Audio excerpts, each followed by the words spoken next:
Hi, I'm Darcy, and I tutor students that struggle with reading. And when I was in college doing my teacher preparation program, I had the most wonderful teacher that she was our main teacher, and she was from New Zealand, and she had the most wonderful accent. We would come to class. She did our literacy courses. She would read wonderful stories to us, introduce us to all kinds of excellent children's literature, and we just had a really good time. She would tell us how we could interest these kids in reading and in books and make it fun for them. One time she even invited us to her home where we ate cookies and read children's literature. And I had a great time, and I knew that it was true that once I introduced the kids to the wonderful literature that was out there, they would love to read.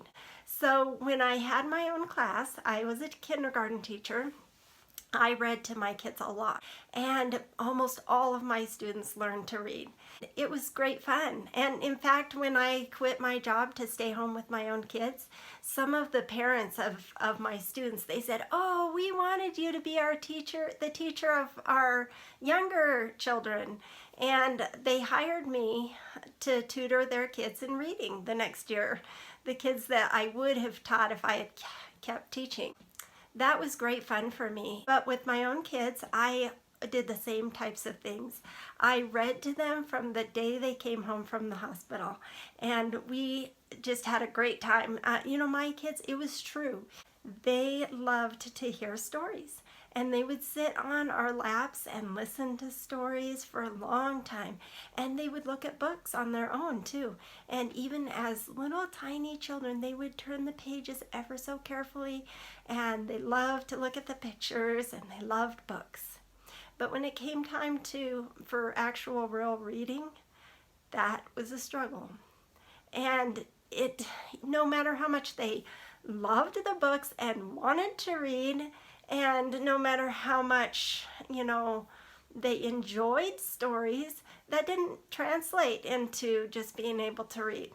And even the phonics program that I used was not enough. I mean, it was good and it helped, but it wasn't enough. I ended up learning several different tutoring programs, and finally found some things that worked. Now that my kids are all the way through high school, they've homeschooled all the way, and they're off to college, I am starting my own tutoring business, and I am going to help people who maybe are in the position that I was in all those years ago. I'm hoping to be a blessing to those people. And if you are one of them, I hope that you will come over to my website, defeatingdyslexiawithdarcy.com. Darcy is spelled D-A-R-C-I. So just come over to my website and check it out and see if you think that I may be helpful to you.